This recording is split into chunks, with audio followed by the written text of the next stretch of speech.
Hear me? You can hear me good though? Yeah, I can hear you really well. Okay. Yeah, I got this good old microphone right here. So Okay. yeah. What is it called? Yeti? Something. I don't know what kind of microphone this is. I got it from Best Buy. Awesome.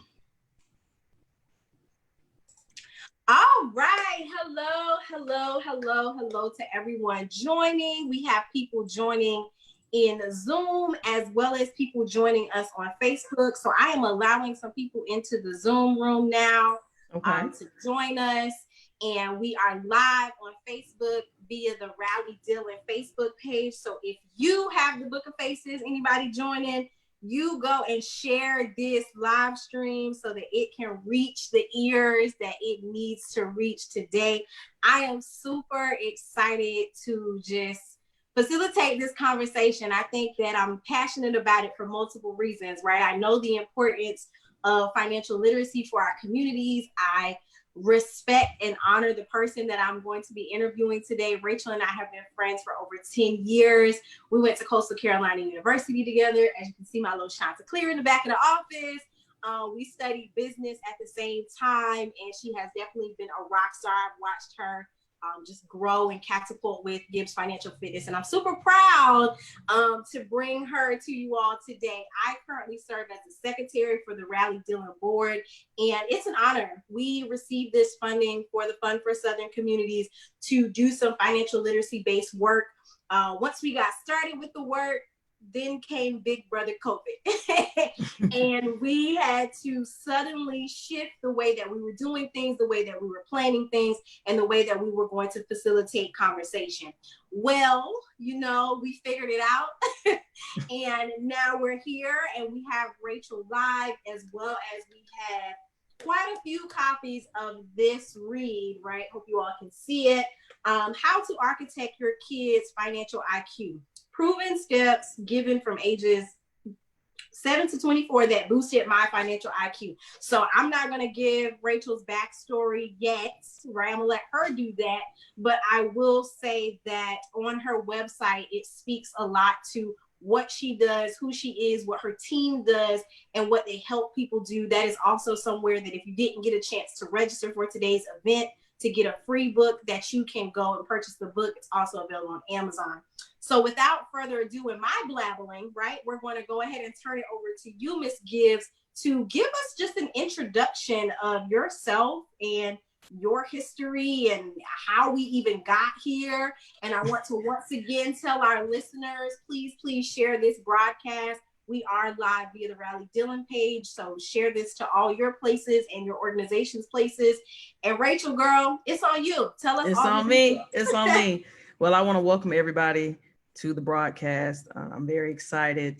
This book right here is near and dear to my heart for the simple fact of the matter. It is pretty much a memoir, life memoir for me from a financial aspect.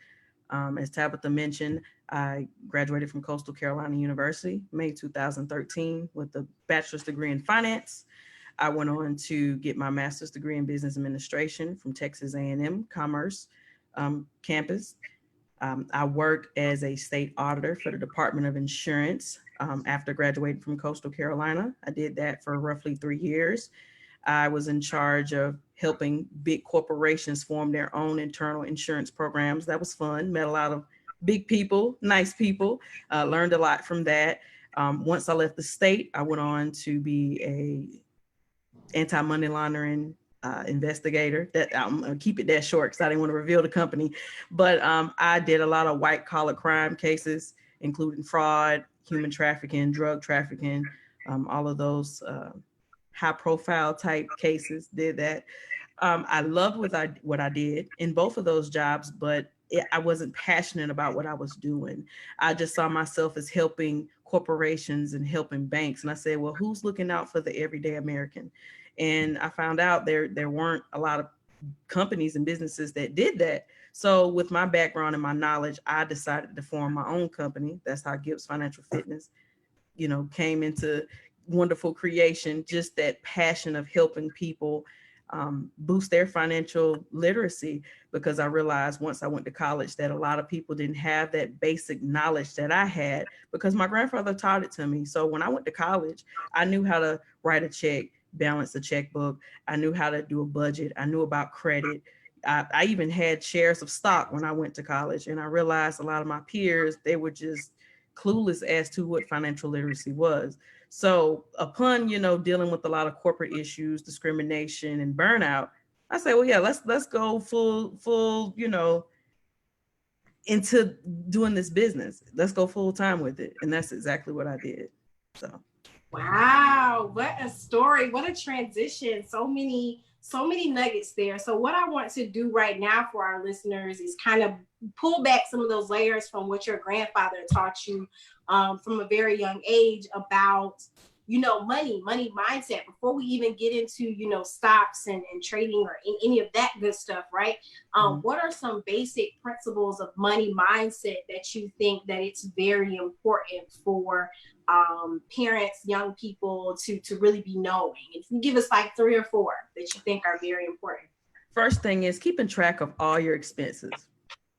I'm a person, I don't really do cash because you can't track cash. You can have, I remember one time I had $500 in cash in my pocket, took myself shopping.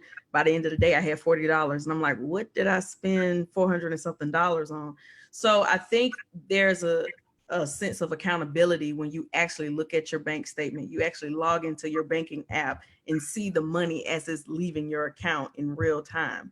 So that would be the first thing, really horning in on making sure you're reviewing all your purchases, all your expenses, and understanding that, your money is supposed to, when you get paid, it's supposed to go beyond the pay period. It's supposed to go beyond the month. So a lot of people, 70% of people live paycheck to paycheck. And I think that's because they're not really holding themselves accountable for their expenses. The next thing would be, a lot of people tend to love brands, even in regards to food. I've gotten myself in a place now where Great Value corn is the same as Dole's corn. It's the same corn. It probably came off the same farm. They just slapped a different label on the can. That's another thing that I talk about all the time, us just adjusting to the economy and that consumer marketing that a lot of companies do. They prey on consumers. They know how the consumer mind works, and they know how the wealth builder mindset works as well. So they know if they make something pretty and flashy and they promote it well, people are going to go buy it. So I think a lot of people run into trouble too because they don't budget their money out for the necessities as much as they should because they've developed a relationship with brands. So I tell people when you can buy generic, even medicine. I don't even buy brand medicine. My allergy medicine, is some generic version of Claritin, and it's like 50% cheaper than the actual Claritin, but it works the same. It's the same thing. So, making those adjustments where necessary to stretch your money. So those would be my 2 nuggets for people just to start. Wow. Whoa. And so how do we begin to bring the kid into that conversation? Do we begin to be more open about finances? Do we have them make a budget with their what is it called? Allowance? Yeah. What are some ways that we can bring the children into that conversation early so that they aren't just thinking, oh, well, mommy's money comes because she works, but I don't understand the value of that salary or that wage that she's getting, or that dad is getting, or that we're getting collectively. Right. Well, the first thing is, just like I stated in the book, is transparency. A lot of parents conceal financial information from their kids. I don't know if it's the fear of them telling somebody. I don't know, is it because they've been told as they grew up that, hey, that's none of your business. I'm that person. I am totally against that. If your child comes to you and asks how much something costs, tell them. Get them to understand. Even if you don't tell them your exact pay, you can make up a figurative number. You can say, look, mommy makes $2,000 a month. The rent is $1,000. That leaves us with $1,000. I can't buy the Jordans this month. Well, why can't you buy the Jordans this month? And you might even sit down and write those bills out and teach that child how to calculate and add. It's basic math, really.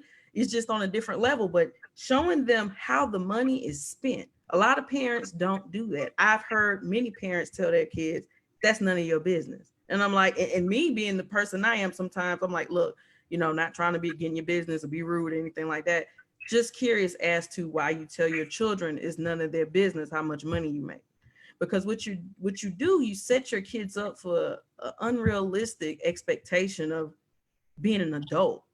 We teach our kids that, oh yeah, you can work at McDonald's, you'll be fine. When in realistic, being realistic, working at McDonald's as a cashier is not going to take you far. Even if you get 10, you cannot survive off $10 an hour. Not in a middle class scenario. You notice I said middle class. Now, if you able to get government assistance, that's great, but you might have to settle for the less safer, communities. So the thing is, we don't want anyone to feel like they have to settle. We want people to come in at least average. That's how I see average, middle class, average, and getting them to understand that it's going to take more than you working at McDonald's. And I think if we educate the kids more about that, if the parents do, I think that'll motivate them to work harder in school and figure out, well, what am I going to do with my life when I get out of school? No, everybody's not going to a 4-year college, and they shouldn't, because to be honest, the world grows off trades. Okay. I can't fix a toilet. I can't fix an air conditioning system. I'm not a mail carrier, but guess what? I depend on those individuals all the time. I sit outside and wait for the mailman to come. I'm like, where is he today? It's late. Or, my air conditioner decides it's not getting cool. I'm like, oh, shucks, let me call the HVAC man. So I think that's another thing parents can introduce to their children as well, those type of career options. So the kid finds out, hey, I need to at least make $20 an hour to live a comfortable life. According to what mom is saying, mom makes whatever the number you tell your kids, and this is how her money is spent. I want more money left over than what mom has left over every month. So I need to figure out, how can I make $20 an hour? Contractors make $20 an hour, truck drivers. I mean, I can go on and list careers all day, but that's how that conversation gets started. And that will be the motivation for those kids to get out of school and figure out what they want to do career-wise.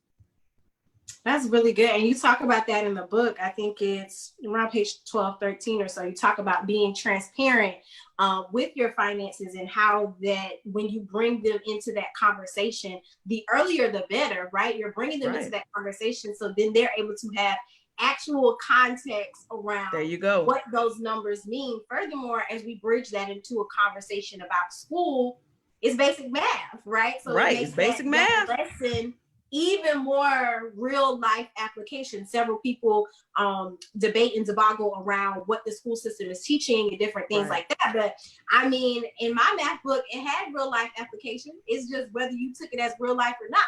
And so we have to continue to push that narrative. It's a whole process of pushing the narrative of this is real life. But if you continue to keep the finances a secret, you continue to not be related around the numbers, you're going to then develop humans that don't have an understanding as it relates to the finances.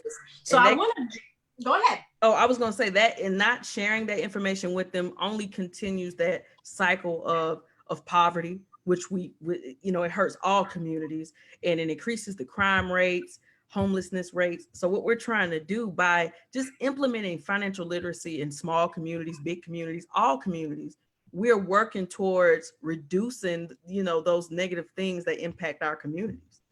Right. Oh, wow. Drop a nugget there. So in this section about you can't buy much with bad credit, right? Yeah. In the first line, it says, I have known my grandpa my whole life, and I don't think the man has ever been late on a bill. Right? He had an 800 FICO credit score for as long as you could remember. That's right? Facts. So you go then, I'm not going to give them all the gems, but you go then to talk about your own credit scores and different things around credit. Then you drop the bomb of bad credit is expensive, right? It is. Let's talk about that a little bit. Well, yeah, to be honest, I don't know anyone in my immediate family, parents or grandparents, that have been late on a bill. I've been fortunate, and that's another reason why I do what I do. I've never had my lights cut off. I've never seen the eviction notice, never seen a foreclosure notice, never seen anything out of the norm. The water never been cut off. I'm very fortunate, because unfortunately, some people have definitely gone through that. But I think that parents especially need to teach their children about credit, because as they get older, once they leave high school, they're going to realize everything that they want, the big things they want, is going to involve credit. And I'm that person that tells people, use other people's money. I know that's a big business acronym, Tabitha, you already know. Other people's money, you need to that's what we call leveraging. I'm that person, I will hold on to my cash until I can't hold on to it anymore. Because once the cash is gone, the cash is gone. So when kids get out of high school, just like my brother, my brother's 21 and I'm helping him build his credit and, get himself established. But what they're going to realize is they're going to want to get a car. That's the first thing they're going to want to do. They had a hoopty or a little toy car in high school. As soon as they get out of high school, whether they go to college or not, they want a car. So they go to the dealership. Dealership runs their credit. It's a 600. Well, that's not the worst case scenario, but it's not the best. So even with that 600 interest rate on a used vehicle, because let's be realistic, you're young, you might not can afford to go out there and buy a brand new car. You're getting a used vehicle. Used vehicles have higher interest rates than brand new vehicles. So you come in with the 600, you want this vehicle, and you find out, okay, payments go, the interest rate 6%, right? Payments might be $450. How old is the car? The car might be 2013, 2014. A lot of people don't know that's not a good situation to be in. And I tell my clients that all the time, like, no, just walk away from the dealership. You might be better off buying a cash car until we can get this credit right. Then you can go back to the dealership. Compared to a person that has a 720 or 730 credit score, they come in there, get the 2013, 2014, might can get it at 2.5%. So that's the biggest difference between car payments is the interest rate, right? I know I have a client that, when we first started working, was paying $700 and something for a Camry. It was brand new, but $700 and something a month for a Camry. I was like, yeah, that has to go away. You got to get rid of that. I called it a Camry Beamer, and she'll tell you that too if she's not ashamed. Camry Beamer is what I called it, because you paying $7 something, that's a Beamer or Benz payment. That's not a Camry payment. So teaching them, I was like, first thing I ask people to do is, what is your interest rate? I don't know. Well, go pull your statement. You find out your interest rate 23.9%, and companies can really charge that. And I'm like, no way. You paying anything over than 5, you might need to put that car on the back burner until we get this credit, where it needs to be, so you can qualify for a lower interest rate. So that's one of the big differences that I see with credit, because cars, those are pretty much the most expensive thing far as interest wise. Houses, you can go get a FHA, you can go get a USDA or a VA loan. At one point it was like 580. I think now it's a 620. Me personally, I still tell my clients, don't sit here and get comfortable with no 620, because your interest rate is still going to be higher than a person with a 720. However, you still can get the house with the 620.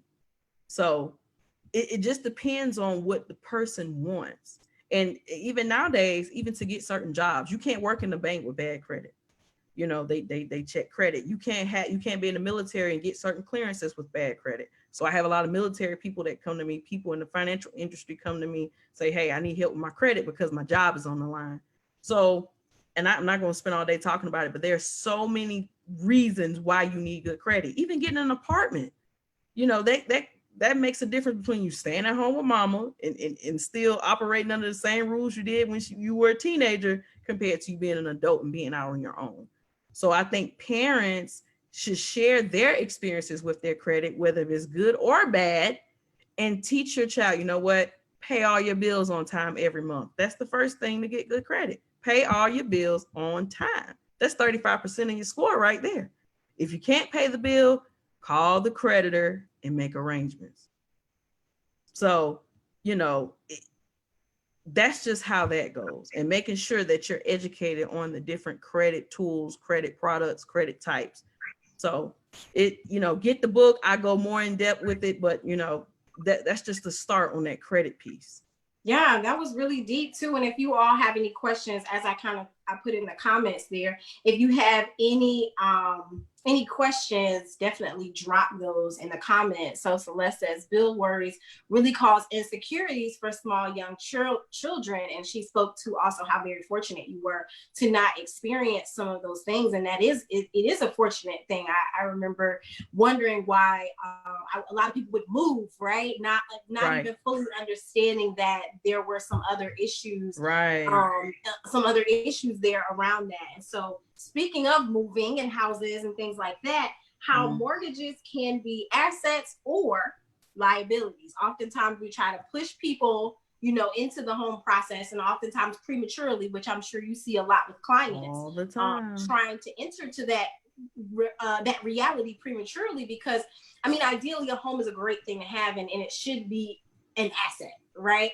right. But and renting is somewhat a waste of money, but at some times it is a way for you to build that financial security blanket, and a way for you to, you know, if you're renting and the sink breaks, you call somebody, right? If you're owning and the sink break, you call somebody and you pay them.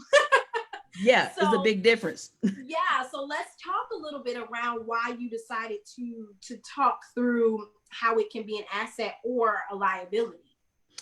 Well, a mortgage is always going to be a liability unless you're making money with it. Now, I can say for me, it's a little different because I operate my business out of my house. So it's actually a business expense. It's actually a tax write-off because I operate my business from my house. I have a home-based business. But for a person that's working on a job, they, you know, it's a liability because it's just a bill that they have to pay. Do we all need shelter? Absolutely.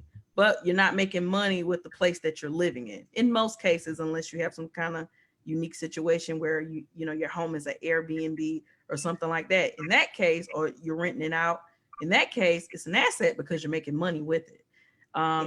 That's just like, so in my situation, I'm going to run through my situation briefly as I talk about in the book. I moved out of my grandparents' house. I think I was 23. I moved out. I got an apartment, 1 bedroom, 1 bath, $750 a month, right? I ended up getting sick because they had a mold infestation, right? So I left, went back to my grandparents, and I said, I'm paying $750 for 1 bed, 1 bath, and I got sick. I said, it has to be something better. So I started searching and started looking. I found my house that I'm in now. It was $80,000. Well, actually, it was more than that. It was 90. I negotiated it down to 80. And that mortgage came out to be $435 with taxes and insurance, $560 a month. So in my case, I came out better buying a property than I would have renting the apartment. So in a situation like that, where it's allowing you to save money, it's a great thing. It's still a liability, but it's a better liability than you throwing all your money away for renting, you know. But also too, renting nowadays is not as wasteful as it used to be, because, you know, in my company, we use this product all the time. I have a product where you can get your rent payments reported on your credit report. So if you're a person that pays your rent before the 5th of every month, you can actually get those payments reflected on your credit report, which helps you build your credit score. So that's one of the great things about rent. That's one of the advantages over rent. You know, of course, your mortgage payments get reported on the credit report, but just like you just highlighted, something breaks in the house, you have to pay for that out of pocket. You will be amazed at how many people houses, you know, externally and internally, interiorly too, how they go down because people don't have the money to do the maintenance. So that's something for people to always take in consideration. You know, purchasing a home is more than the principal and interest, right? You have HOA fees, property taxes. You have, might be something, water line. Even I get letters all the time about the water sewer lines. The city's not going to replace the water lines if they get broken. I have to replace it. So there's so many other expenses that come along with home ownership. So you have to ask yourself, one, are you planning to stay in that property for a while? Or are you one of those people that says, hey, I'm starting off in Dillon, or I'm starting off in Lakeview or Columbia, but I plan to go beyond that. I plan to go to California or Texas one day, right?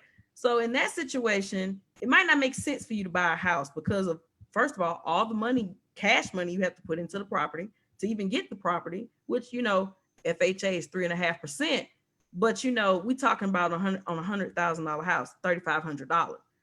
Everybody might not have $3,500 just to put into the house and then move 6 months later. So, and you don't get that money back, you know, and if there's no equity in the house, you know, I'm fortunate because my property value just continues to grow up. I mean, increase every year. But that's not every property. So that's another thing people need to think about too, that could be a liability with that house besides you living in it, is that it's not rentable, you know, because it's in a bad area with a high crime rate, bad school district. People are not going to want to move there 9 times out of 10. Somebody might say, you know what, I don't have kids, or my kids grown, not really worried about the crime rate, whatever, and they rent the house out. But you don't want a situation like that where that's, you know, a slight chance compared to somebody knowing for certain that, yeah, this is a rentable area. I can get double my mortgage by just renting it out. So it's a lot of factors to take in consideration when purchasing a home.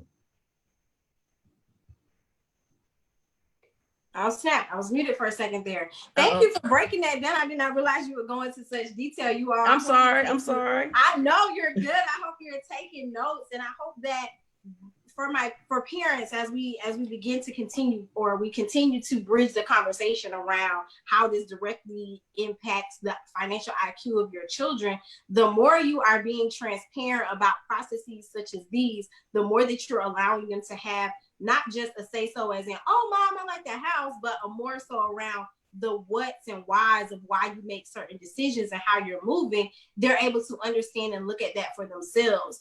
Furthermore, right. A lot of times when they begin their, you know, first steps of life, you want to be able to help them in such a way that you can be a co-signer, right? Or you can even be the lender, if you will. You're right. able to help upfront some of those costs as they begin to become adults, right? Oftentimes I see parents just force their 18-year-old into the quote unquote real world without any support, right? Yeah, and life skills. Right, and life skills, and that's really hard, especially if the financial IQ has not been cultivated, right? If it has been cultivated, you can be a very successful, 18-year-old who is, ready to just kill the game, right? But if you have not had those skills, there are some challenges and changes that'll come along with that real world thing. So let's talk just a little bit, right? There is no such thing as job security. And this is another lesson that came from grandpa, y'all. A lot of from grandpa. The gems here came from grandpa. So let's talk a little bit about that.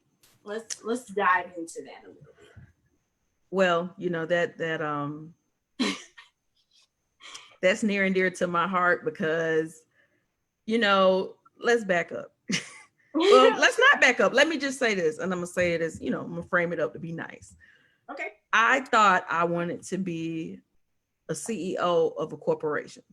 When I went to college, I used to get in arguments with my professors about, trajectory, as far as in corporate America. And I was told, the corporate world is just this wonderful place. You just can make all this money and get all these benefits and your bosses are going to love you and all this stuff.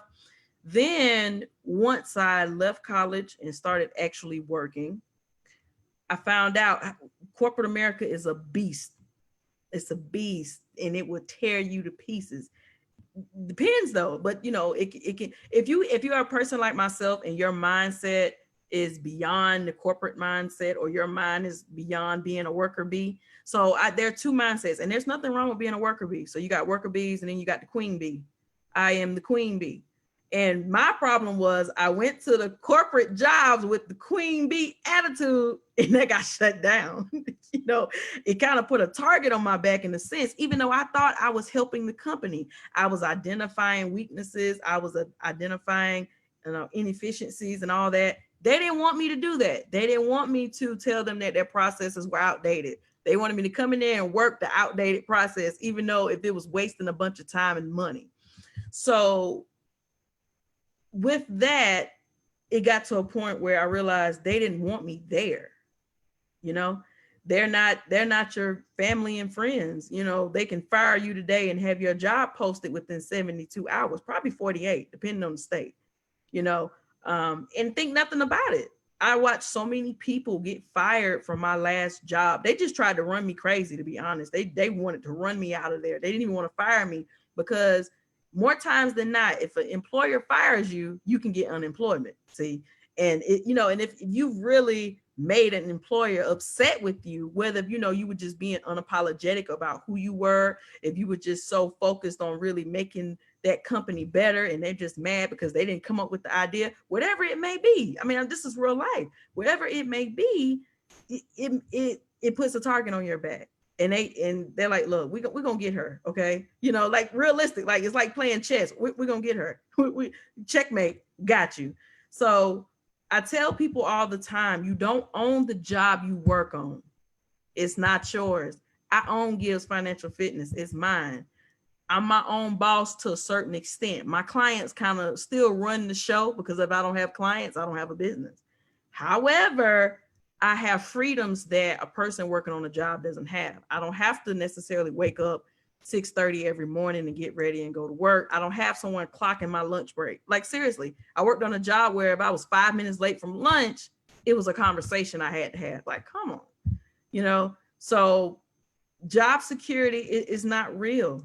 It's not real. Look at just what COVID. Look at COVID. COVID. I mean, you know how many people I know that have been laid off, furloughed since March. And I'm like, okay, so what are you going to do? Well, I mean, I don't know. What am I supposed to be doing? So find your hustle. I think every person has a hustle inside of them, whether it's being a tutor, whether it's, you know, braiding hair, whether it's, you know, pressure washing houses, whatever the case may be. Everybody has a side hustle inside of them. So I believe, and also to build wealth, have that corporate job, have that office job, and have something on the side as a supplement, you know. And that's what I did. I started Gibbs Financial Fitness as a supplement to my state job. And what happened is life happened and time went on, roles reversed, and Gibbs Financial Fitness became the full-time gig. So I think a big piece here too is, right, even if you're not going to side hustle, and you speak about this in the book about saving 10% of your income, maybe increasing that savings from 10% to another amount so that you have a security blanket. So I am a Dave Ramsey kind of listener. Yeah, right? We know. Right. I won't say that I love all of his practices, because oftentimes what an emergency is to one person and what an emergency is to another person are drastically different. Right. So his practices preach upon the $1,000 emergency fund, some other financial gurus, if you will, and you and I have conversations quite often around, you have to make up what emergency is for you. Right. And have that in your backstock, and whether that means 3 months of bills and such, or 6 months, or 12 months even, you know, that is an option for people to, while you're working, or as you're working, and as you're working to be a retired and comfortable retired person, thinking about how much of that money that you're making that you need to save in order to make that a reality. A second thing, that we need to talk about with, we happen to be two entrepreneurs having this conversation. I really wish we would have looped in one of our corporate buddies who's doing really well. And I say that to say that getting all of the skills that whatever your employer provides, right? Mm-hmm. And so your kids are also seeing you not just work, but build yourself from a personal development standpoint. Because if you are in a situation where you're furloughed, but you've continued to develop yourself as a human over the years, you're a hireable person. So you're able to transition into another role with more ease. I won't say it's easy. I will say you're able to transition into another role with ease. Because you pulled from every single, whether it was a corporate job, whether it was a state job, whether it was a nonprofit opportunity, I pulled every development opportunity possible. And I don't have children of my own, but I brought the children in my life along for that journey, so they can see a few things: lifelong learning, and consistent investment into self, and so from your own experience, is there any other, like, you need to show them this, right? Or you need to, you talk through the power of networking in the book and some other things. What are some things, some other, I guess, nuggets that we could share here that show your kids this, and this helps boost, oh man, take your kids. Well, first thing is, if your job participates in job shadowing, bring your kids to work, let them see what you do every day. Let them see how hard it is. Let them see you sweat just a little bit. I mean, these are your kids. We're not talking about your enemies. We're not talking about your haters. We're not talking about the opposition. We're not talking about those people. We're talking about your children. They are a reflection of you, in most regards. I mean, you can raise your child however you want to, and they still might decide to, go off a different road. But, far as, fundamentals and foundation, take your kids to work with you. If you're self-employed, I did a podcast episode yesterday or the day before, and I was talking to another entrepreneur, and I said, have your kids involved in what you do. If you do photography, if you build websites, teach them how to do it too. Let them be your little assistant, because one of the things that we see in this country, but we don't see enough of, is generational companies. A lot, and I feel bad about it, because my granddad has been trying to get me to learn how to operate a camera my whole life. And I was like, Grandpa, I want to be no photographer. Now I'm about to be 30. And I'm like, shucks, I should have learned how to work that camera. So, and I hate to see his book of business. And see, that's the thing, when you have a family, based business, they establish a book of business, which is, another word for client base. My granddaddy had, hundreds of clients. And guess what? They had to find other photographers, because he didn't have anyone in his family that wanted to be a photographer. Sitting back thinking on it, it's like, only thing I had to do was take the business over, go to the schools, shoot the pictures. And, I knew how to do the whole process, because I was there with him. I knew how to write the run sheets where people's names, where whose file belongs to who. I took the money up. I helped him. I talk about in the book, I helped him count the money. So I had a principle of money at a young age. Like, dog, you made this in one day? And of course, I didn't realize how much we were making at that time. I mean, as a kid, I thought we were rich. I never went without anything.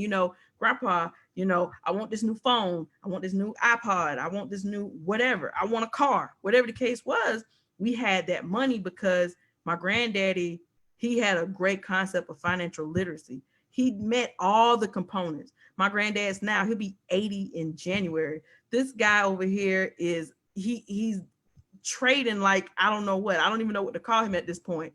He's grown from being an amateur stock trader to acting like he works on Wall Street. And I'm just like, Grandpa, well, how you doing? And then he tells me, and I'm like, there's no way you made that. And he's like, yeah, I did. And I'm like, well, teach me. And so he gave me even the basic concepts of trade, the stock market when I was younger. And now it's on a different level. So it's like, okay, yeah, when I was younger, I knew about blue chips, and, I knew about, getting certain stocks that, don't fluctuate with the economy. But now it's like, ooh, now we looking at these emerging companies and these startups, and we're like, ooh, they developing a COVID vaccine. I'm about to go buy shares of that, because they about to blow up in a few months, because everybody going to be needing vaccine. So parents, one thing, parenting never stops. Tabitha, you know that just what parenting never stops. Once you're a parent till you hit the grave. Okay, you're gonna parent even after you hit the grave. Let's be realistic, because your kids and grandkids are like, dog, grandma told me this, even when you're not physically there anymore. So the conversations in regards to finance should advance along the course of that child's life. At 7, my granddaddy taught me how to count coins and put them in the little coin things that you take to the bank to get cash with. That was at 7. At 30, we over here talking about being investors in startup companies and flipping houses. So the conversation grows, and that's how we begin that process of generational wealth. It starts, a lot of parents feel like it's too late. It's not too late. It's never too late. So the book is an opportunity not only for parents to teach their children, but for the parents to learn the concepts as well, so they can apply them and see that it works. And then the kid will apply it too. Now, guess what? We just fixed 2 people's financial situation with one resource. Wow. Wow. So many gems there, right? So many gems on how I'm just gonna go on to and Miss Pat in the comments said, great point, still teaching every day. That parenting does not stop. It is not an 18-year contract. Nope. It is not a 21-year contract. And once again, you got two non-parents up here saying this, but we both know because we still go to parents. We're still getting parented, right? But right. I think that to the point of it doesn't stop and it doesn't end. And the more you learn, the more you're able to grow and give. But you hit it on the head of it doesn't even stop once you're gone, because once you're gone, what you either did or did not teach will linger, right? Yep. I think I'm quoting the right person. I hope so, because I listen to a lot of people, but I think it was a scenario that Steve Harvey was sharing around his dad asking him, did he remember his grandfather or something along those lines? I may be chewing this whole story up, but either way, y'all get the point of, and the person said no. And then it was like, well, you want to know why? And the answer to why was he didn't leave you anything. Right. And it wasn't just not leaving you anything financially or as a house, land, all of that, but even the nuggets that were dropped. A lot of times, you know, you as a parent or a grandparent, auntie, cousin, share your wisdom, right? You sharing some of your tough situations around money can be the inspiring factor to someone not making that same mistake. Right. And not being ashamed. We got to remove the shame. You know, we got to remove the shame of our financial woes, because we've all experienced them. Look, I'm the financial coach. I'm the financial advocate. And guess what? I have made poor decisions financially, and I wrote about them in the book. You'll read the book. You'll read the book. When you read the book, you're like, dog, Rachel, how you do that? I mean, people read the book and literally message me and like, dog, how did you do that? I mean, I'm human. You know, I thought at the time that my way was better, and I fell on my face and realized it wasn't, and I picked myself back up. So that's what life is, a constant fall and get back up. You know, you might bruise your face a little bit, but those bruises will go away over time, and you just keep moving forward. Just like a baby learning to walk. My niece is 9 months. She's learning how to walk, and she falls, and guess what? She gets back up and she steps again, and boom, hits the, you know, so that's life. So even looking at a baby, that's inspiration to me, because it's like, you know what? She just taught me a great lesson. You fall, but you get back up. So if we can remove the shame from poverty, from feeling broke, which these are all temporarily, you know, situations. They're not permanent. Bad credit is not permanent. None of this stuff is permanent. I know people that almost lost their houses, and now they're making $10,000-$15,000 a month. So it's not permanent. You can change your trajectory. You have that. Yes. You have the power to change your situation. And to the point earlier, at this point, I don't remember if this was on the phone or if this was this conversation, but we talked about breaking that generational bondage, right? Yeah. And when you just because you've never seen it done doesn't mean it's not possible. Exactly. And it doesn't mean that you can't introduce your kids to it, even if you have limited knowledge, right? Right. You may get this book in the mail next week and be like, shoot, we learning together, baby, right? Like, we learning together. And that's the beauty.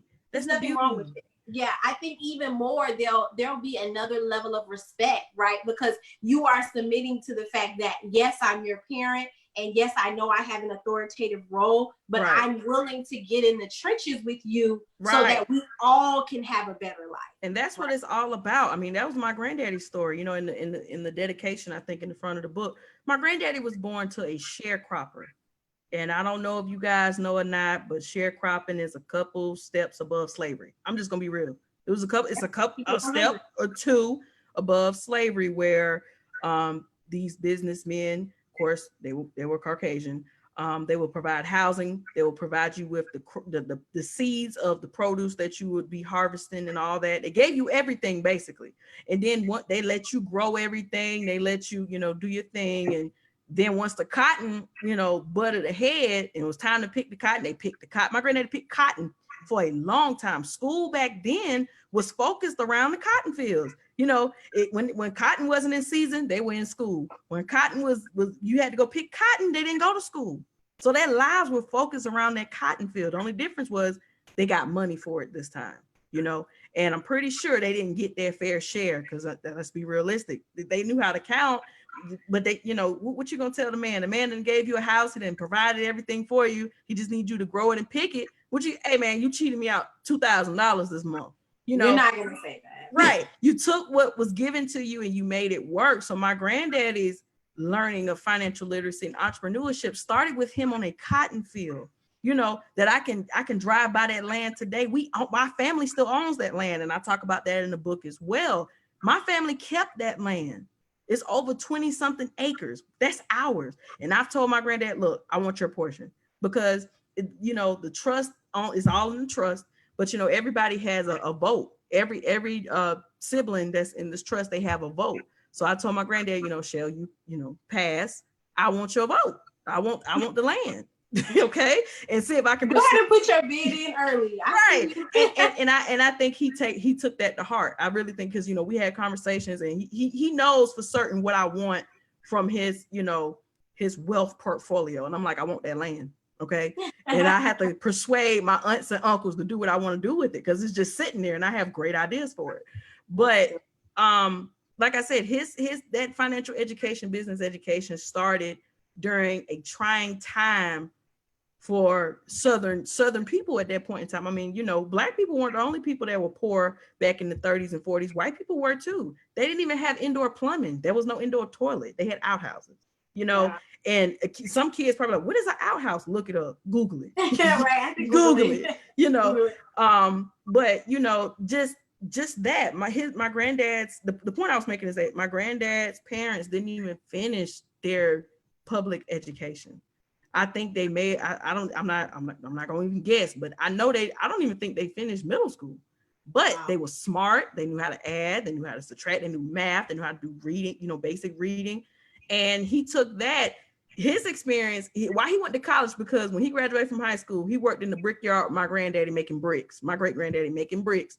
And he said, look, I done went from picking cotton to baking bricks. It's too hot out here for this. I'm going to South Carolina State University.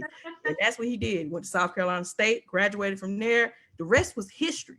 But if you think about that, and even if you put that into 2020, there are people out there right now that have jobs that are not the most flattering. Being a sharecropper doesn't sound flattering. It sounds hot.